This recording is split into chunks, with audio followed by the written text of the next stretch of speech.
So the focus of this week will be on diagramming the systems we talked about last week. The driving question will be, how can I represent a system visually? So just a quick review of what we mean when we say systems. Simple systems like a coffee machine and complex systems like nuclear facilities are really just a collection of parts or procedures that accomplish a task. Students will be familiar with hearing the term system used, for example, gaming systems, where they provide different types of input. Their Xboxes and PlayStations process that information and generate an output on their screen. They'll be familiar with the fact that they're all part of the education system, so they're part of a system as well. And one that I'm going to refer to a couple of times in this presentation is the traffic system, which is a great example of a nationwide, intricate system that utilizes a lot of subsystems and also relies heavily upon visual representations.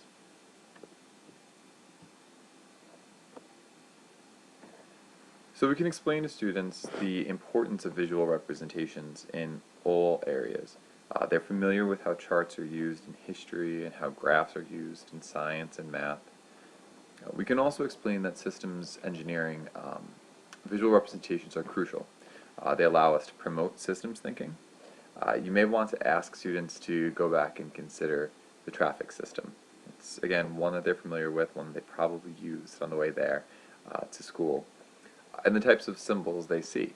So this might be an opportunity to ask them to erase the use of the U-turn symbol, the no U-turn symbol sign, and ask what that would mean for the traffic system. And they'll see that the visual representations of different system elements allow certain systems to work efficiently or safely. The same could be said for maps. Maps are a visual representation of a system. So if they've ever, I mean, they probably haven't, they've probably used GPS, but they can also recognize how maps work as visual representations of intricate systems of roadways and pathways and different routes that they might be able to take. So here's a skeleton outline of how two different types of systems can be represented in visual form. You'll see the difference between the open loop system and the closed loop system is the existence of feedback. In an open loop system, some type of input, it could be a material, it could be labor, it could be research, is processed either through production lines, assembly lines, different transmutations of data to generate an output. And this could be a product like a Slinky, or it could be a finding like a medical breakthrough. In closed-loop systems, we see the existence of feedback, and we see it affect the system directly.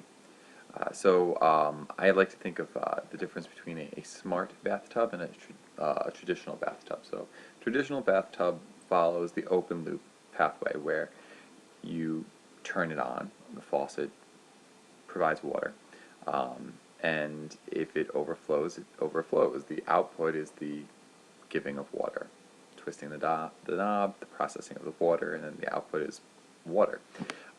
Whereas in a smarter bathtub with some type of sensor that modifies the system, they can stop the faucet from giving too much water that will cause it to ultimately overflow. The same could be said for temperature. Make sure that's not too hot. In an open loop system, materials go in. Think gold. They're processed. Perhaps they're shaped, and they end up as a new product, a piece of jewelry.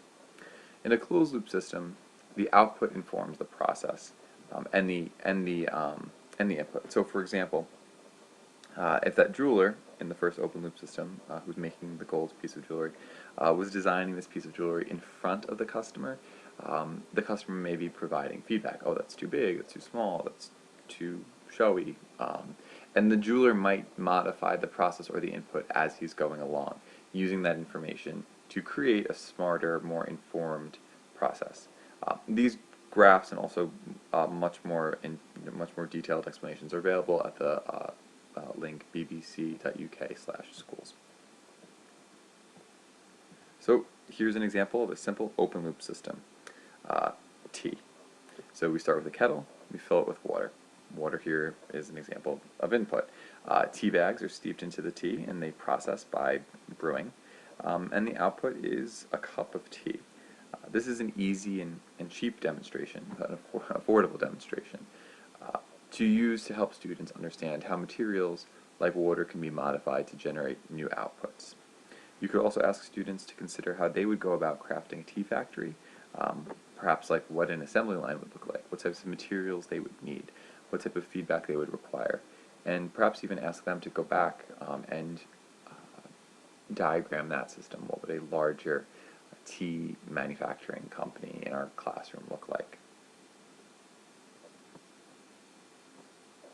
TechnologyStudent.com has a few templates that you can download and use, and these are two examples of student-generated templates of systems that are diagrammed. So when a student is designing a technology-based project, like a Raspberry Pi powered LED display, or maybe a circuit board that tracks changes in temperature, encouraging them to use a layout or format similar to this allows them to see the relationship between all of the parts. We've been having these conversations, we've described in writing what systems looked like. Having this kind of shows the flow and relationship of all the parts and the components of a system. In science, students will be familiar with ecosystems and water cycles.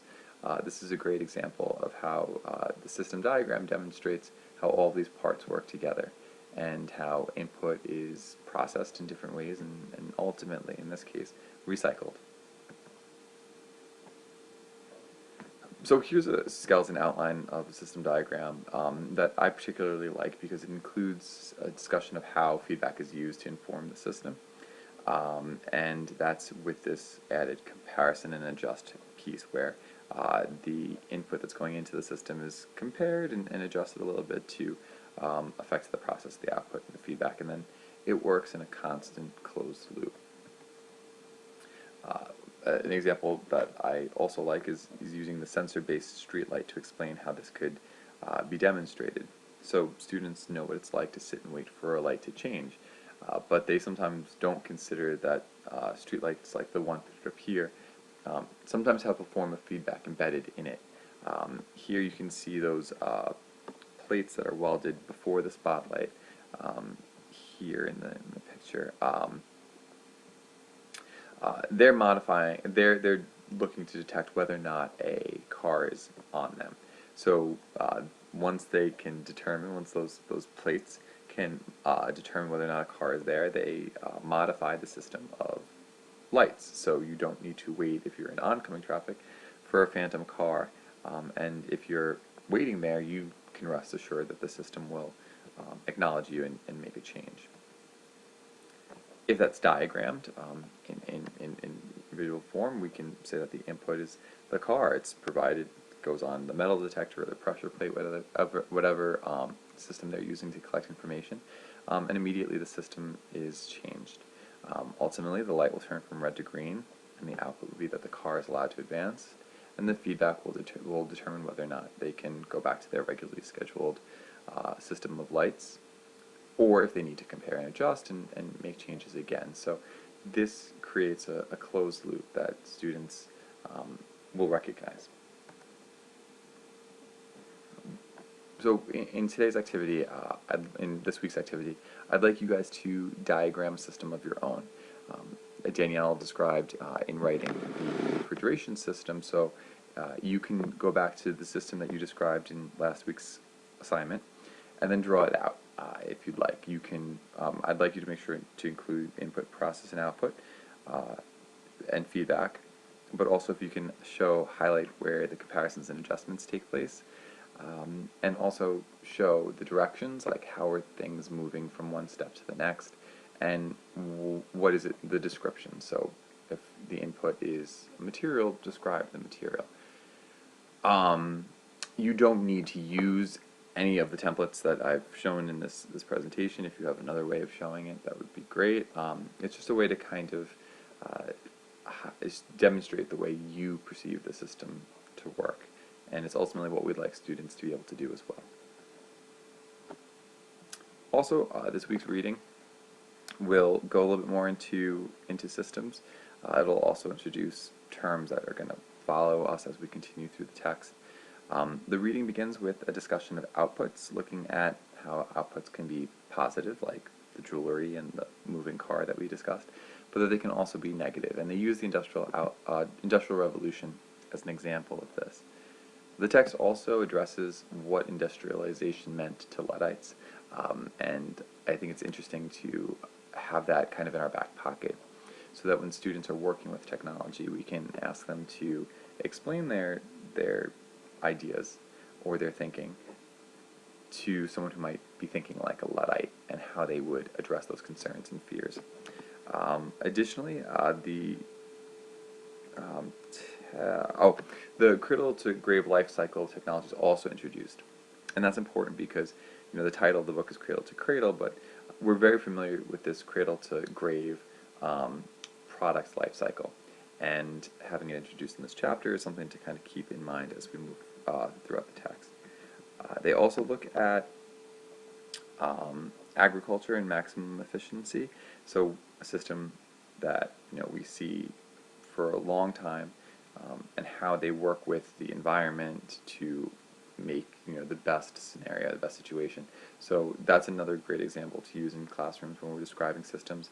And again, back to materials, how they choose certain materials, considering environment and considering maximum efficiency. So please let me know again if you have any questions, and have a great week.